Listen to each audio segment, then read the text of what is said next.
ভাই এটার পাতাটা তো একদম সিলভারের মতো। হ্যাঁ, যদি আপনি ব্যাক সাইড দেখেন তাহলে একদম পুরোটাই সিলভার। হ্যাঁ, এটা হচ্ছে সিলভার বেরি না? সিলভার বেরি। হ্যাঁ, ইলেগনাস কমিউটাটা, এটা সিলভার বেরি। এই বেরিটা টক স্বাদের। এত বেশি বেয়ারিং হয় আমাদের দেশে, বড়ই যেভাবে বেয়ারিং হয় এরকম প্রতি পাতায় পাতায় কিন্তু ফল ধরে থাকে। অর্থাৎ আপনি বলতে চাচ্ছেন প্রত্যেকটা নোট থেকে এটা হয় থাকবে, এবং এত সুন্দর কালার, বাস্তবে খুবই কম ফলের এই ধরনের ব্রাইট এবং ওয়ার্ম কালার। আচ্ছা, এই ফলটা আমাদের সাউথ ইস্ট এশিয়ার একটা ভ্যারাইটি, এটা ট্রপিক্যাল জোন। ট্রপিক্যাল জোন যেহেতু বেরি জাতীয় ফল, সুতরাং এর মধ্যে তো নিশ্চয়ই প্রচুর পরিমাণে ভিটামিন সি আছে। তো এই গাছটা আমরা রোপণ করতে পারি।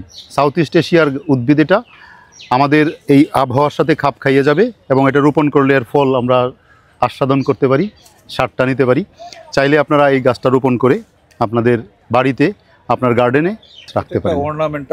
অর্নামেন্টাল গাছের মতো। যেহেতু এটা সিলভার বেরি বলার কারণ হচ্ছে এর পাতাটা যদি উল্টায় দিই, ব্যাক সাইডের পাতাটা একদম সিলভার, এই যে একদম সিলভার, চমৎকার।